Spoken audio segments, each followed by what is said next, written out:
it's Catherine from Jayne Catherine on Books, and it's the beginning of February, well, a few days into February, and I'm going to do my February TBR. Decided that I'm going to call it New Release Netgalley Slam, and I've got a few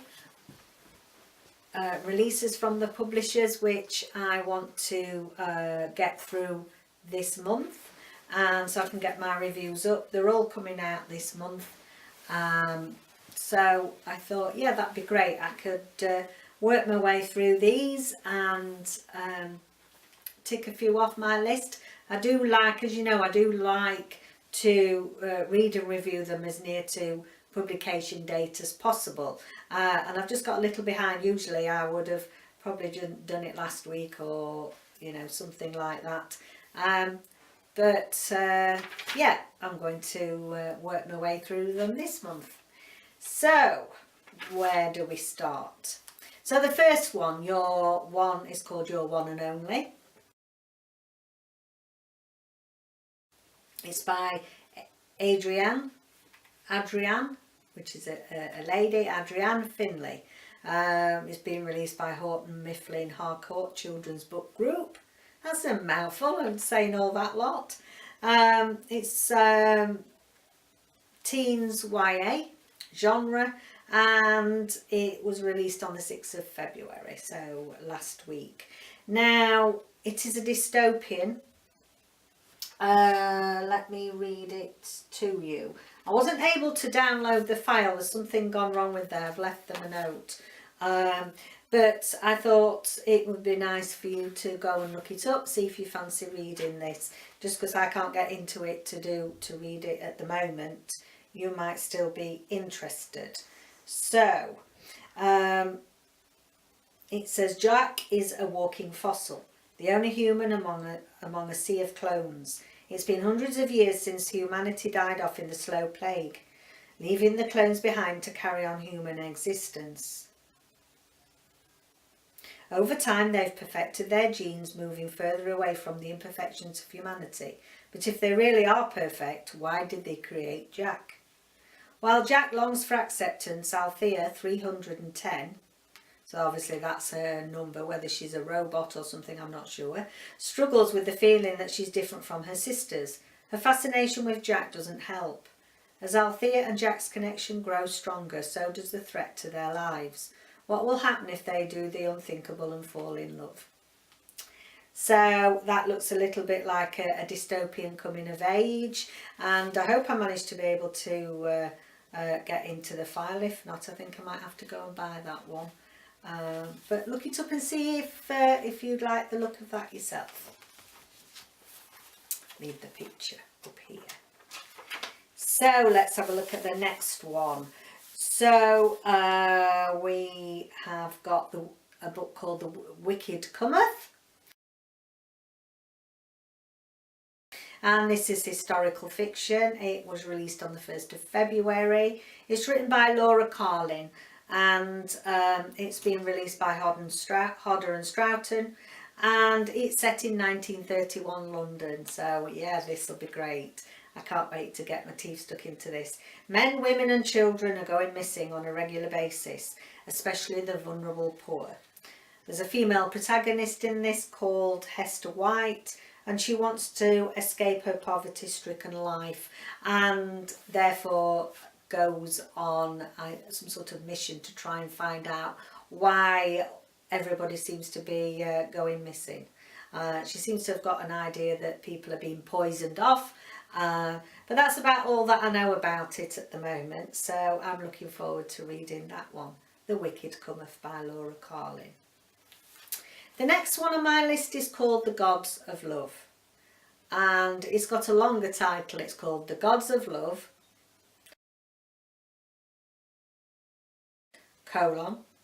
Happily Ever After is Ancient History.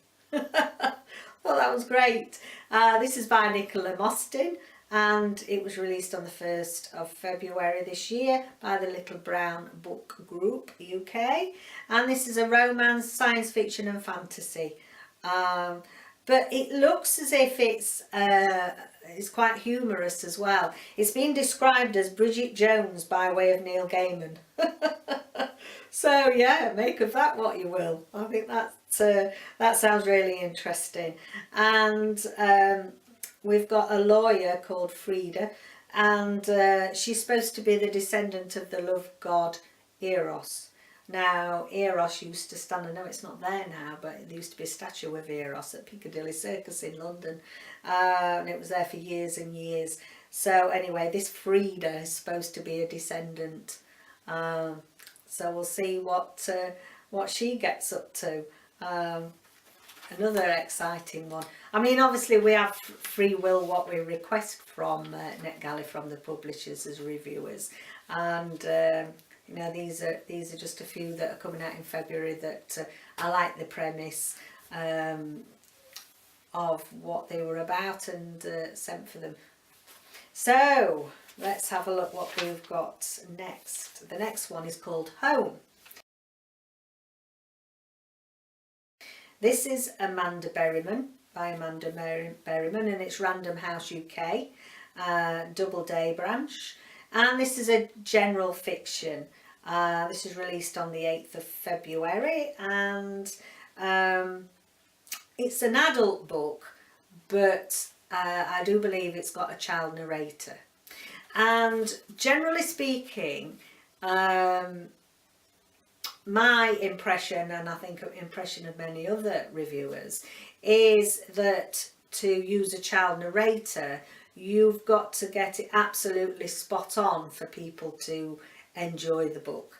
Because if it's not tackled in the right way, it sometimes starts to get a bit messy. It starts to get too unreliable. Now, that's fine. Often we'll read books where we have got an unreliable narrator, and that adds to the excitement of it, because we do know they're unreliable. But there are many people that don't like child narrators. I think it's been likened to Home by Emma Donoghue, and I really did enjoy that. I read that book before all the blurb and the film and everything else, and so it'd be interesting to see what this one is. Apparently this is quite heavy reading, tackled some really, you know, difficult social history, social poverty, social health inequalities. There's something sinister going on, and the little girl that's the narrator is called Jessica, and she's 4 years old. So I'd like to see how this is going to come across. I feel that if the child is narrating, I like it to be equivalent. Perhaps equivalent's not the right word, but I like it to be written as if that child would think for that age. Now, I remember reading the book What Milo Saw. I can't remember who wrote that. And it was a good book, but I felt that it was too grown up. The thoughts and the feelings and what Milo spoke about for his age. And that really grated on me. Although it was a good book, it spoilt it for me, because I thought, well, he wouldn't be doing that at that age, and he wouldn't say that at that age. So I'm hoping that, you know, this child narrator Jessica's only 4. So I'm hoping when I go into this that, I mean, it's got an average of 5 stars. Most of the reviewers that have pre-reviewed it have given it 5 stars, and they've said that actually they found the child narration very good. So yeah, we'll see if it comes out of the mouth of babes, as it were, as of a 4-year-old. But I'm very interested to read this one. And I think we've only got one more left. Yes, the next one is The Memory Chamber, and this is by Holly Cave. This is being released at the end of February, on the 22nd of February, by Quercus Books, and this is a mystery and thriller. And it says, what would you choose if you could design your own afterlife?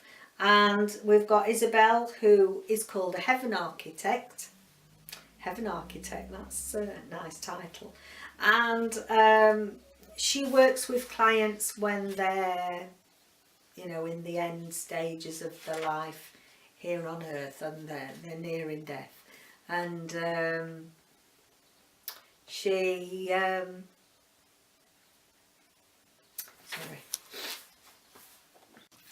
sorry, I had a little wobble then with everything that's going on, you know. Yeah, and she works with clients that are nearing the end of their life, and helps them design how they'd like to live their afterlife, that what they would choose, you know, how they would live, what they're going to do. It sounds quite an exciting premise. I mean, I very much, everybody has different views, but I very much do believe in the afterlife, and read many books on people that have had near-death experiences, and some of the information that they come back and write about is you know, all very similar. But I don't think it's quite, you know, oh well, I'll have my own cinema up there, and I'll have a Ferrari to get about with, and it sounds a bit like that might be what this is about, and it may be that some people take advantage of that. But a mystery takes place. She's helping a client, and there's something dodgy going on, I think. So yeah, I think she ends up being dragged into something that really she doesn't want to be dragged into. That's not her job. But unfortunately it's wrong place, wrong time. I do believe this has been optioned for a TV drama series. So looking forward to that. I think that'll be very interesting, and especially I think everybody that have got their own views and ideas about if there's a life after death and what happens to us, this would be a very interesting concept. Yeah, we'll see what to make of it. So that's The Memory Chamber by Holly Cave. So there are 5, is there? 4 or 5? 3 or 4? No, I think there's 4 or 5. Can't remember. Can't add up today. That are new releases that are coming out this month that I'm going to be reading, and I don't think that's too big of a challenge for me. Yeah, every week I shall do a wrap up on the ones that I've finished, and if you like the sound of them, then you know they're all going to be released in February, so you can go out and buy. So that's it for now. I've not set a massive TBR because as you know I like to mood read, but yeah, these are ones that particularly I need to get done and review for the publishers, and you know, let you guys know what good books are coming out in the next few months. So see you again next time. Bye for now.